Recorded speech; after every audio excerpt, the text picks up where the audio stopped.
dia Dajjal. Di zaman Nabi Isa berganti nama menjadi Yudas Iskariot. Nabi Isa lahir karena mujizat Allah kan, kalimatullah, disebutnya kalimatullah karena lahir karena kalimatullah. Beliau adalah proses kelahirannya sesuatu yang ajaib. Ini kudratullah dan keajaib, keagungan Allah. Lahir tanpa seorang ayah. Nabi Isa sejak kecil itu dipelihara oleh Nabi Zakaria.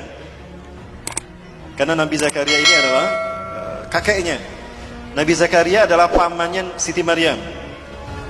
Maka Nabi Isa ini adalah cucu Nabi Zakaria. Dan Nabi Zakaria saat itu melahirkan anak yang bernama Nabi Yahya. Itu hampir satu usia, satu angkatan dengan Nabi Isa.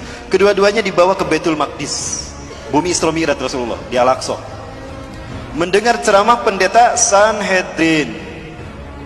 Pendeta Sanhedrin inilah pendeta yang memalsukan Taurat menjadi Talmud. Apa yang mereka lakukan? Yuharifunal kalima am-mawadih. Dia menghapuskan satu ayat dari tempatnya. Summa yaktubunal kitaba biaidihim. Lalu dia menulis ayat dengan tangannya sendiri. Summa yaquluna hadza min indillah. Kemudian dia mengatakan ini datang dari Allah. Wa ma huwa min indillah. Padahal itu bukan dari Allah. Maka setiap kali mereka ceramah tentang inilah Bapak Ibu Taurat yang Allah turunkan pada kita, itu di Masjidil Aqsa, itu di Baitul Maqdis. Nabi Isa saat itu usianya baru 9 tahun. Nah, Nabi Isa dibawa sama Nabi Zakaria ke Baitul Maqdis, mendengarkan ceramahnya pendeta Sanhedrin tentang Taurat. Ketahuan sama Nabi Isa yang seusia ini. Loh, kok Taurat kayak gitu? Itu bukan Taurat. Langsung Nabi Isa seusia dedek ini naik ke atas bangku, langsung tolak pinggang. Wailun lakum in tahu an hadhil mushkilah. Celaka kalian, berhenti dari kebusukan kalian. Innakum tuharifuna al-kalima am-mawadih. Kalian telah merubah satu ayat dari tempatnya. Itu ayat kalian sendiri yang ngarang. Taurat demi Allah, bukan demikian. Aku Isa bin Maryam, Nabi dan Rasul Allah. Allah mewahyukan kepadaku bukan hanya Injil tapi juga Taurat. Taurat yang kalian maksudkan harusnya begini, bla bla bla bla bla. Setiap kali ceramah pendeta Sanhedrin itu dibantah sama Nabi Isa. Setiap kali pendeta Sanhedrin ceramah, Nabi Isa membantahnya karena mereka membohongkan Taurat. Maka apa yang terjadi? Wah, itu para pendeta Sanhedrin kumpul tuh. Ini anak iki bocah, kalau dibiarin tekor kita. Ketahuan bohongnya kita kan? Jadi gimana? Bunuh dia. Kita ini pesuruh Tuhan, gak mungkin kita membunuh orang manusia. Apalagi dia Nabi dan Rasul. Gampang. Bukan kita yang membunuhnya. Kan kita sudah terbiasa mengarang cerita. Bikin aja cerita. Cerita apa? Cerita Tuhan bingung. Pernah dengar doktrin Tuhan bingung? Dari sinilah lahirnya keyakinan agama Kristen hari ini. Dikarang cerita Tuhan bingung, disebarkan kepada manusia, maka jadi agama sekarang. Kenapa Tuhan bingung? Bingung mikirin Nabi Adam. Udah jelas jangan dipetik tuh buah pohon kayu. Dipetik sama Siti Hawa kan? Lalu dimakan. Tuhan marah saat itu. Tuhan murka. Ketika Tuhan akan menghukum Adam, aduh kasihan Adam. Adam tuh manusia. Jangankan Adam, alam semesta aku sentil hancur. Apalagi Adam. Maka bingung Tuhan. Kok Tuhan bingung? Inilah jahatnya. Inilah sesatnya mereka. Akhirnya Tuhan menemukan ide. Eureka, kata Tuhan. Aku ini kan Tuhan. Tuhan immortal, tidak mati. Kalau gitu aku saja yang dihukum. Bapak Ibu, saya sedang menceritakan satu mata ini. Dan ini Dajjal. Kita tahu pada akhirnya Samiri di zaman Nabi Musa, Dajjal. Dan di zaman Nabi Isa, Dajjal berganti nama Yudas. Kenapa dia berganti nama? Untuk menyembunyikan identitasnya. Dan dia berganti-ganti kostum. Inilah Dajjal. Lalu kapan nanti Dajjal muncul? Saya sampaikan untuk masa kita ya Bapak Ibu sekalian. Hanya Allah yang tahu. Rasulullah memberikan ciri-cirinya. Nah, ciri-ciri itu yang akan kita bahas tuntas.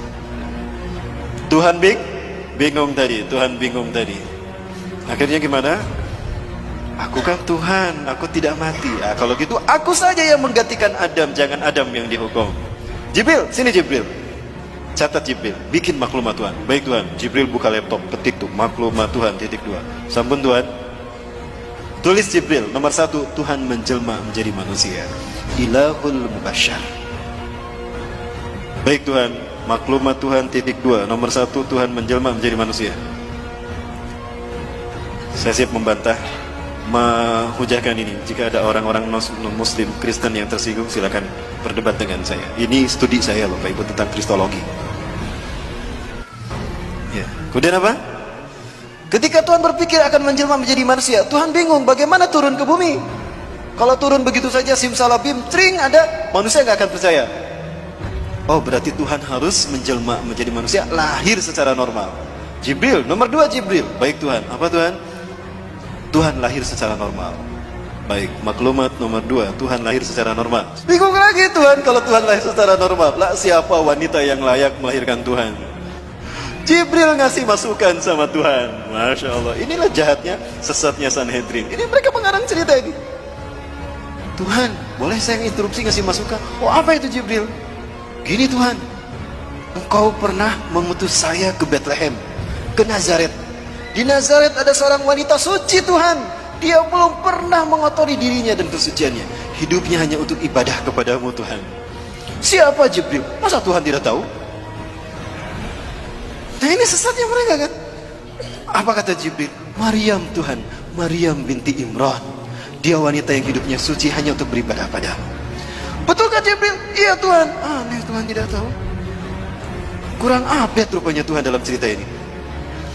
Maka apa kemudian kata Tuhan? Jibril, ihbit ilal kulli Maryam li'annani sa'anfuh min ruhi ilaiha.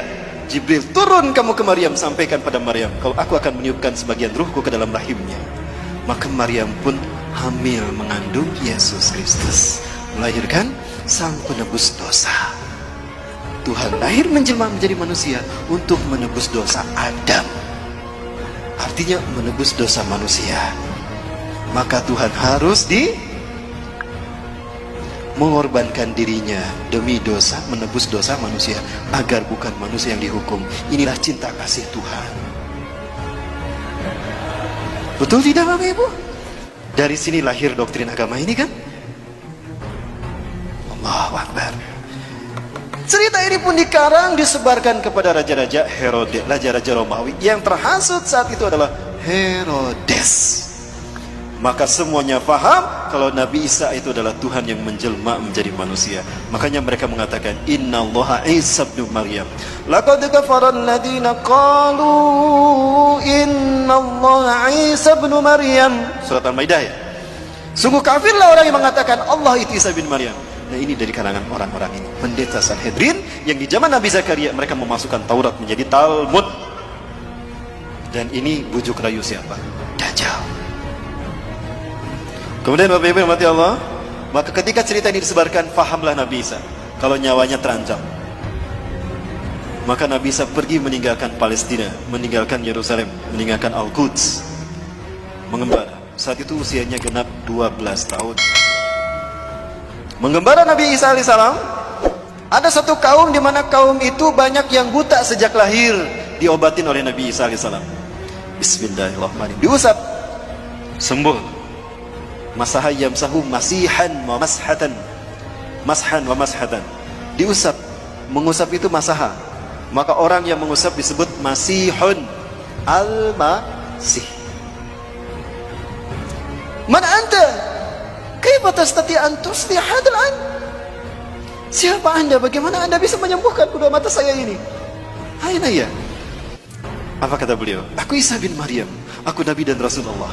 Berimanlah kepadaku. Engkau Nabi dan Rasulullah? Iya. Allah telah mengutusku menjadi Nabi dan Rasul bagi kalian. Dijelaskan dakwah Nabi Isa, berimanlah mereka.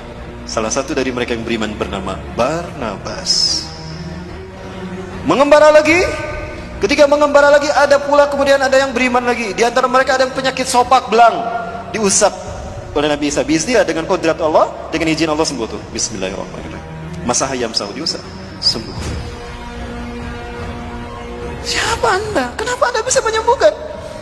Demi Tuhan, bukan manusia yang bisa menyembuhkan ini. Aku manusia, aku Isa bin Maryam. Hati-hati, aku Isa bin Maryam, Nabi dan Rasul kalian. Dakwah mereka. Didakwahi mereka sama Nabi Isa, berimanlah mereka. Salah satu di antara mereka bernama Yakobus. Terus berdakwah tuh kemana-mana. Di antara mereka beriman semua. Kemudian ada 12 orang. Ada 12 orang yang kemudian menjadi murid Nabi Isa alaihissalam. Kemanapun Nabi Isa pergi, mereka menemaninya. Itulah yang kita kenal dengan sebutan Hawariyun. 12 orang. Nah, ini Bapak Ibu sejarah Nabi Isa. Nah, Dajjal masuk ke tengah-tengah Hawariyun. Jumlah mereka yang tadinya 12 menjadi 13. Siapa dia? Yudas Iskariot. Dajjal dia, Bapak Ibu. Hati-hati kalian, iblis telah masuk ke tengah-tengah kalian, kata Nabi SAW. Hati-hati, iblis ada di tengah-tengah kita. Mereka menyangka iblis itu yang tidak terlihat, padahal iblis yang dimaksudkan adalah Yudas. Siapa yang paham itu? Barnabas. Pengikut Nabi Isa yang paling jeli dan cerdas. Dialah yang menuliskan kembali Injil yang benar, sehingga disebutlah Injil Barnabas, yang kemudian dituliskan kembali oleh Ashabul Kahfi. Siapa yang menulisnya? Ashabul Kahfi. Pimpinan Ashabul Kahfi, Maximilianus. Bapak Ibu yang dirahmati Allah, terungkap semua misteri ini kan, semua fitnah sejak zaman Nabi Musa sampai Nabi Isa. Nanti kita bedah di masa fitnah di zaman kita. Di zaman Nabi Muhammad ada sosok yang diduga Dajjal. Dia bernama Ibnu Soyad. Ciri-cirinya mirip Dajjal, tapi ternyata dia bukan Dajjal. Ya. Rasulullah belum pernah bertemu Dajjal. Yang pernah bertemu dengan Dajjal adalah Tamim Ad-Dari, seorang sahabat dari Persia, sekampung dengan Salman Al-Farisi. Dia adalah seorang pelaut. Dia melihat Dajjal dengan mata kepala sendiri. Ini satu dalil kuat bagi kita bahwa Dajjal itu manusia, bukan Fomeo. Setelah sampai kepada momen terkait dengan Yudas Iskariot ini, pengkhianatannya, Allah berfirman pada Nabi Isa, Isa bin Maryam, aku akan menyampaikan engkau kepada saat dimana engkau akan aku angkat. Ya. Bapak Ibu silakan buka Quran surat Al-Imran ayat 55. Nabi Isa merasakan akan ada pengkhianatan dari Yudas Iskariot dan kaumnya. Para pendeta Sanhedrin berhasil menipu Raja Romawi yang bernama Herodes, atau orang menyebutnya Herodus yang agung, the Great Herodus. Maka saat itu Herodus dan pasukan Romawi datang mencari-cari Nabi Isa untuk menangkap Nabi Isa dan menyalib Nabi Isa alaihissalam. Allah wahyukan itu pada Nabi Isa. Maka Nabi Isa memahami itu, kemudian Nabi Isa berfirman. Ada dalam Quran surat As-Saff. A'udzubillahi minasyaitonir rajim. Iz qala Isa ibn Maryam lil hawariyin man ansari ila Allah. Ya, surat As-Saff. Ingatlah ketika bersabda Isa bin Maryam kepada Hawariyin, siapakah yang akan menolong aku untuk menegakkan agama Allah? Qala al-hawariyuna nahnu ansarullah. Itu saat terakhir perpisahan dengan Nabi Isa. Kemudian Nabi Isa mengatakan, kelak di antara kalian ada orang yang berkhianat kepadaku dan dia menggantikan tempat kedudukanku. Ya. Kemudian apa yang terjadi, Bapak Ibu? Datanglah seseorang kepada Nabi Isa dan kaumnya Hawariyun. Intabi'u antum, intabi'u antum. Bersembunyilah kalian, bersembunyilah kalian. Wa anta ya Masih Nabi Allah. Anda juga wahai Nabi Allah. Anda harus bersembunyi. Kenapa? Sesungguhnya Herodes dan tentaranya Romawi dan juga para pendeta Sanhedrin sekarang datang untuk menyangkap Anda dan menyalib Anda, Tuanku. Maka Nabi Isa kemudian memerintahkan kaumnya bersembunyi, termasuk Nabi Isa pun bersembunyi. Bersembunyilah semuanya. Nah, Herodes bilang, aku tahu kalian bersembunyi di sekitar sini. Begini saja, kata Herodes, aku tawarkan dengan bijaksana. Siapa di antara kalian yang mau memberitahukan di mana Al-Masih bersembunyi? Aku tidak akan menangkap kalian. Yang aku butuhkan Al-Masih. Siapa di antara kalian yang mau memberitahukan kepadaku di mana Al-Masih bersembunyi? Aku akan berikan dia sepertiga harta kerajaan Pontius Pilatus, atau harta kerajaan Herodes. Dan aku akan mengangkatnya sebagai patih kerajaanku. Yudas Iskariot, Dajjal. Aku butuh kekuasaan untuk mempengaruhi manusia, dan aku butuh harta untuk keliling dunia. Kalau gitu aku saja yang memberitakan. Pucuk dia cinta ulam. Tiba, kata dia. Keluarlah dia berbicara kepada Herodes, ya. Berbicara kepada siapa? Herodes, Raja Romawi. Aku tahu di mana Al-Masih bersembunyi. Ikuti aku. Ketika dia akan masuk ke tempat Nabi Isa bersembunyi, di situ Allah berfirman kepada Nabi Isa. Quran surat Ali Imran ayat 55. Iz qala Allahu ya Isa. Iz qala, ingatlah ketika berfirman. Ingatlah Muhammad qala ketika berfirman. Siapa? Allah. Ya Isa, hai Isa, ini mutawaffika. Kalimat mutawaffika, wafat itu bukan berarti mati. Sesungguhnya aku akan mewafatkan kau. Itu artinya bukan mematikan kau. Wafat tidak selamanya artinya mati. Di dalam surat Al-An'am ayat ke-60 Allah berfirman, A'udzubillahi minasyaitonir rajim. Wa huwal ladzi yatawaffakum bilail wa ya'lamu ma jarahtum fil nahar. Dialah Allah yang telah menidurkan engkau di waktu malam, dan Allah mengetahui apa yang kalian lakukan di waktu siang. Artinya wafat ini bisa berarti tidur. Berarti Nabi Isa kalimat ini mutawafika, sesungguhnya aku akan menidurkan kau Isa. Jadi Nabi Isa ditidurkan, tidak dimatikan. Warafuka ilayya, dan aku akan mengangkatmu ke sisiku. Artinya Nabi Isa diangkat dengan fisiknya. Wa mutahhiruka minal ladzina kafaru, dan aku akan membersihkan namamu dari orang-orang kafir.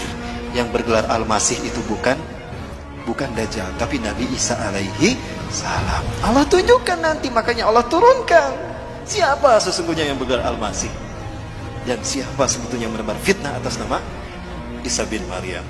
Maka Nabi Isa diturunkan untuk membunuh Dajjal. Di mana Nabi Isa akan membunuh Dajjal? Di Aleppo, Suriah, Damaskus, di Masjid Umawi, masjid yang bermenara putih. Saat itu kaum muslimin akan melaksanakan salat subuh berjamaah. Ketika itu qomat sudah dikumandangkan. Wa imamukum al-Mahdi, imam kalian al-Mahdi, kata Rasulullah. Ini ada dalam syarah Sahih Muslim, syarah Syekh An-Nawawi. Kata Imam Mahdi, "Stawu subuhakum talsuata dulu. Luruskan, dapatkan saf kalian." Ketika sedang meluruskan saf, maka fanazala Isa bin Maryam. Turunlah Isa bin Maryam. Memegang sayap dua malaikat ala janahain malakain. Apabila melihat ke bawah bersatuan air tanda beliau telah berwudu. Apabila melihat ke atas, beliau menjatuhkan sesuatu mirip mutiara. Kemudian maka ketika Yudas masuk, Nabi Isa ada tidak di sini? Tidak ada, karena Nabi Isa sudah diangkat Allah ke langit. Maka ketika Yudas masuk, ditemukan nggak Nabi Isa? Tidak ada. Nah, ketika dia di dalam, dia mengalami apa yang Allah bahas dalam Quran surat An-Nisa ayat 157. Wa qalihim inna qatalnal masih Isa ibn Maryam Rasulullah wa ma qataluhu wa ma salabuhu. Ya. Mereka tidak membunuhnya, kata Allah. Berarti mati tidak? Tidak kan, tidak dibunuh. Wa masalabuhu, dan tidak pula menyalibnya. Berarti siapa yang disalib? Yudas Iskariot. Bapak Ibu, kalau di dalam salibnya Katolik itu biasanya ada tulisan INRI. Ada yang mualaf di sini?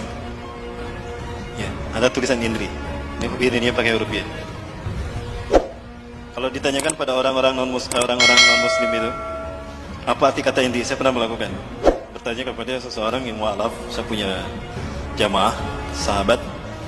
Dia sudah masuk Islam. Ketika itu saya tanya, antum tahu apa arti kata INRI? Oh, itu singkatan Yesus orang Nazaret, Raja Yahudi. Oh, bukan. INRI itu artinya bukan itu, tapi INRI itu artinya penjelmaan. Ketika Yudas masuk ke dalam, Nabi Isa sudah tidak ada. Pelongo-pelongo dia, loh, kemana Isa? Tadi di sini. Disitulah Allah merubah wajah dan tubuhnya. Allah merubah Yudas Iskariot menjadi Isa bin Maryam. Mereka tidak membunuh Isa bin Maryam dan tidak punya menyalibnya, tetapi mereka diserupakan. Tetapi dia diserupakan oleh Allah untuk Isa bin Maryam. Ya. Maka Yudas dirubah menjadi Nabi Isa. Maka ketika Yudas keluar, siapa yang ditangkap oleh Herodes? Si Yudas. Loh, kok aku yang ditangkap? Lastu Isa, anak Yudas ada jadul kemilai. Kok aku yang ditangkap? Aku bukan Isa, aku Yudas yang menunjukkan kamu tadi. Terus meneng baik, kok Isa kok? Lewat wajah lu, wajah Isa. Suaramu itu suara Isa tuh. Loh, kok aku yang disalib? Ditangkaplah dia, kemudian dia disalib. Ketika disalib, ditidurkan, dipaku kaki dan tangannya. Dia melihat Nabi Isa diangkat ke langit. Ini bukti kalau Nabi Isa diangkat dengan fisiknya. Maka dia berkata, Eli Eli lama sabakhtani, ada dalam Bible. Tuhanku, Tuhanku, Tuhanku, Tuhanku, kenapa kau tinggalkan aku? Eli itu bahasa Ibrani itu Tuhan. Eli itu apa artinya? Tuhan. Itu di bahasa Ibrani, di Romawi sana. Nah, jadi siapa yang disalib? Nabi Isa apa Yudas? Yudas Iskariot. Nah, paham Barnabas apa yang dikatakan oleh Nabi Isa? Kelak di antara kalian ada orang yang berkhianat kepadaku. Dia menggantikan tempat kedudukanku. Dia di mana? Dia berkhianat karena memberitahukan di mana Nabi Isa bersembunyi kan, dan menggantikan Nabi Isa di tiang salib. Barnabas yakin dia Dajjal. Dia ingin membuktikan kalau dia Dajjal atau bukan. Diam-diam setelah 3 hari 3 malam hari tanpa ada yang tahu, Barnabas menggali kuburannya Yudas. Sebelum digali, Allah kembalikan wajahnya menjadi wajah Yudas kembali dari wajah Nabi Isa. Pergantian wajah ini mengakibatkan adanya pancaran cahaya yang nempel di kain kafan.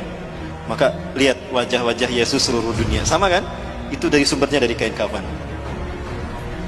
Wajah Nabi Isa dikembalikan kepada wajah Yudas, itu menembakkan ke kain kafan. ya, maka darahnya itu nempel di kain kafan. Ya, the sword from Turin, sampai sekarang masih ada kain kafannya, saya pernah melihat itu. Sekarang ada di Italia, ya, di Turin, Italia. Itulah kenapa wajah Yesus seluruh dunia sama. Ya, ketika digali, apa yang terjadi? Masih hidup. Sebelum dikubur, saya ingin menyampaikan sesuatu terkait dengan Dajjal. Kalau Yudas ini adalah Dajjal. Kenapa saya meyakini kalau Yudas Iskariot adalah Dajjal? Hadis Rasulullah SAW. Tidaklah Allah mengutus seorang nabi pun sejak Allah menciptakan langit dan bumi, menciptakan Adam sampai hari kiamat, melainkan ada satu fitnah yang terburuk, fitnah Dajjal. Sebagaimana para nabi mengingatkan kaumnya tentang Dajjal, dan sebagaimana Nuh mengingatkan kaumnya tentang Dajjal, hati-hati dengan fitnah Dajjal. Hari ini akan aku katakan kepada kalian, sa'aqulu lakum ma lam yaqulhu min qabl. Aku akan mengatakan kepada kalian sesuatu yang para nabi dan rasul belum mengatakannya. Apa itu? Innahu a'war wallahu laisa bi'awar. Sesungguhnya dia a'war.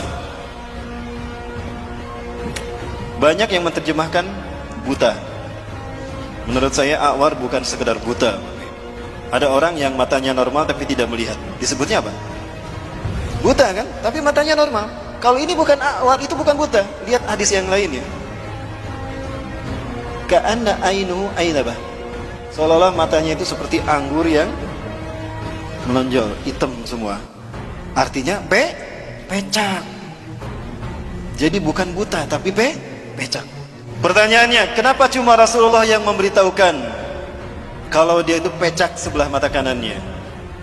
Karena peristiwanya terjadi setelah Nabi Isa diangkat. Apa itu? Setelah si Yudas Iskariot disalib, dia diarak ke bukit Golgota. Nah, diarak dia ke bukit Golgota, bukit tengkorak.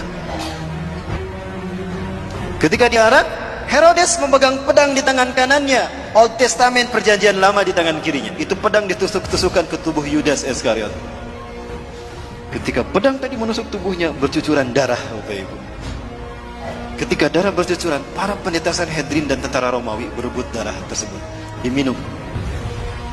Itu rukun ke-5 agama Kristen.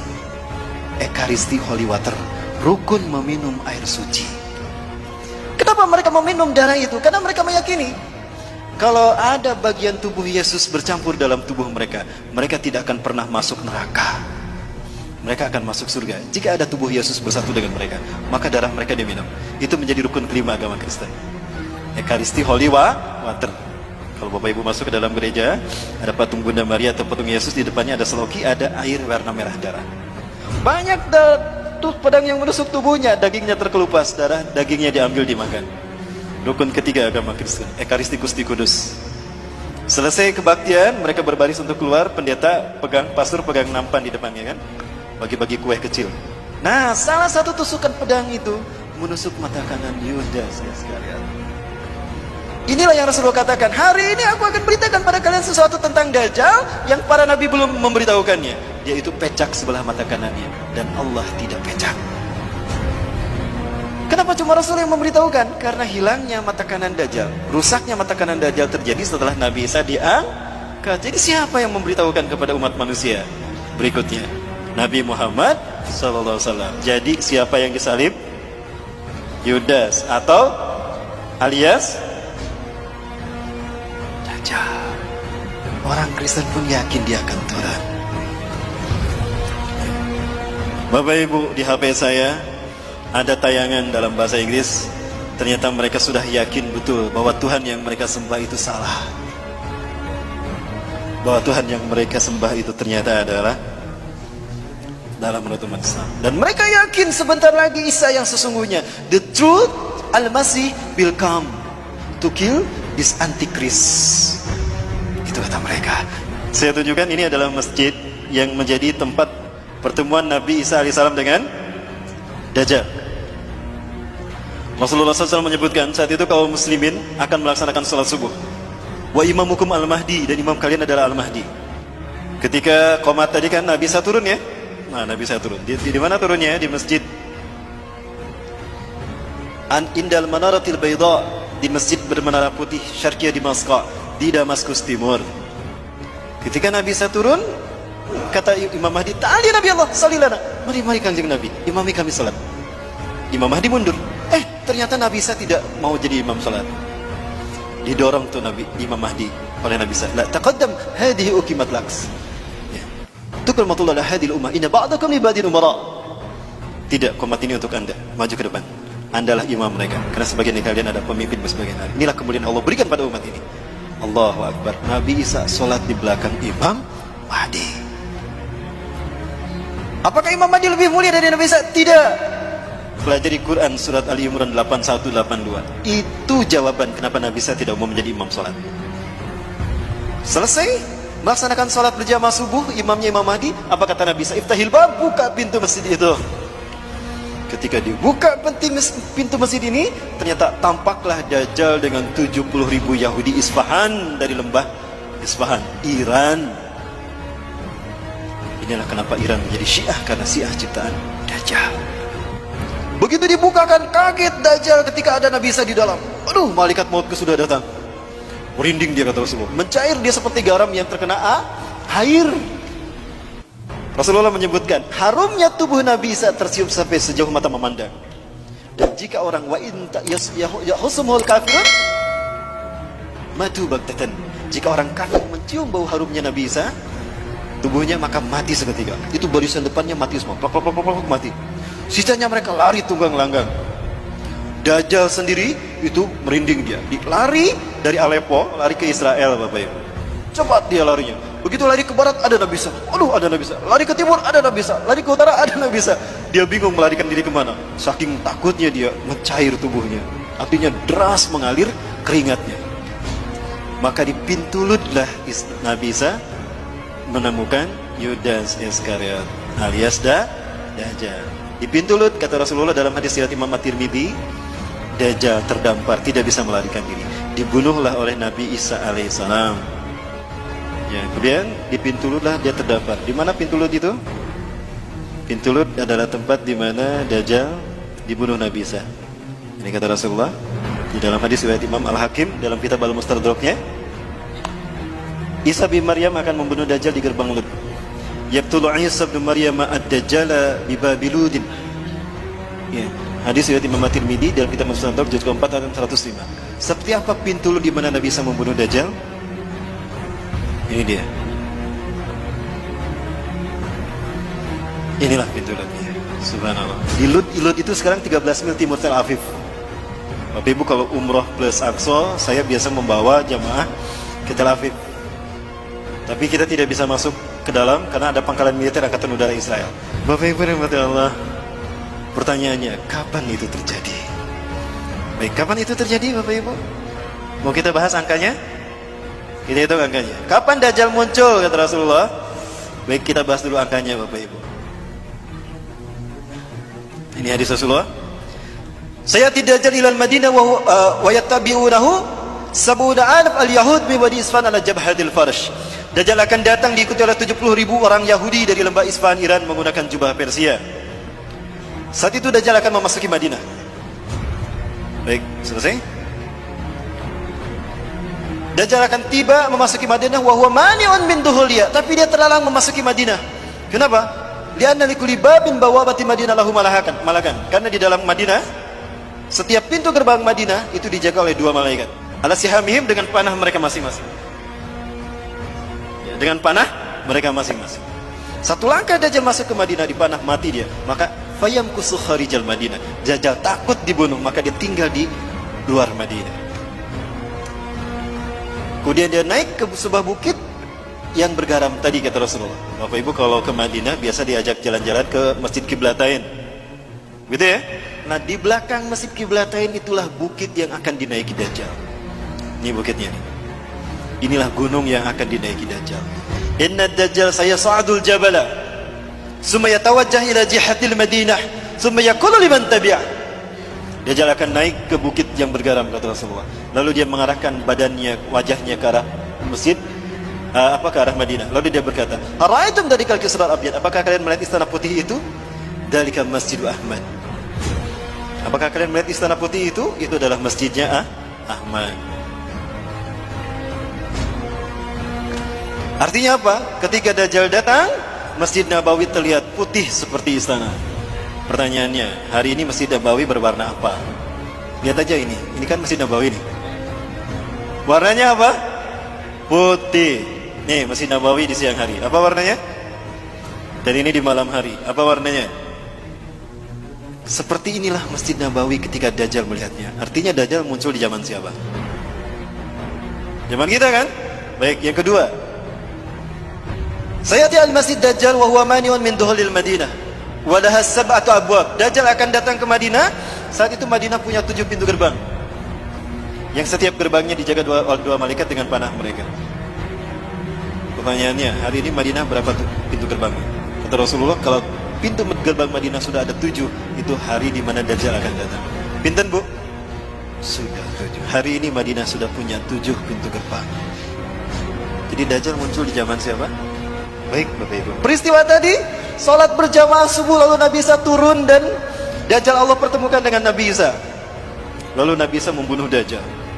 Di pintu Lut tadi Nabi Isa membunuh Dajjal. Kamu yang menuduh saya Tuhan, terus cabut lagi. Padahal kamu adalah makhluk terkutuk. Terus, oh gitu Dajjal. Menyakitkan sekali. Begitu dahsyat, hebat dan kuatnya Nabi Isa membunuh Dajjal. Sampai darahnya terciprat pada pasukannya. Kapan itu terjadi? Baik, kita hitung ya. Hanya Allah yang tahu, tapi Rasulullah memberikan kisi-kisi pada kita. 100 tahun sekali Allah akan membangkitkan seorang mujadid reformis. Bukan Nabi, bukan Rasul, tapi mujadid yang tugasnya satu, membersihkan Islam dari ajaran sesat. Islam bersih sebagaimana Rasulullah dan para sahabat dulu. Kemudian Imam Mahdi ini, mujadid ini akan membuat Islam memimpin dunia. Seluruh dunia akan dipimpin oleh Islam. Itu 100 tahun sekali terjadinya setelah Rasulullah wafat. Pertanyaannya, abad kejadian Islam sebelum kita siapa? Turki Utsmani. Turki Utsmani berakhir di tahun berapa? 1924. Baik, andaikan ini abad kejayaan Islam sebelum kita. Sepakat ini abad kejayaan Islam sebelum kita? Tambah 100, berapa? Berapa? 2024. Saya kira tahun pinten mas? 2019. Berapa tahun lagi? 5 tahun lagi. 5 tahun lagi? Berarti ini adalah tahun tersulit bagi kita tinggal di muka bumi. Bapak Ibu sekalian, 5 tahun ini saya potong menjadi 3. Kenapa 3? Ini kata Rasulullah dari hadis riwayat Abi Umamah. Betulkah 3 tahun lagi? Nantikan di episode yang akan datang. Barangkali itu dulu Bapak Ibu yang dapat saya sampaikan, lebih dan kurangnya mohon maaf. Yang benar dari Allah, yang salah ada kelipan saya pribadi dan saya bersifat astagfirullahaladzim. Ya, terima kasih Bapak Ibu. Hadanallahu wa yakum. Assalamualaikum warahmatullahi wabarakatuh.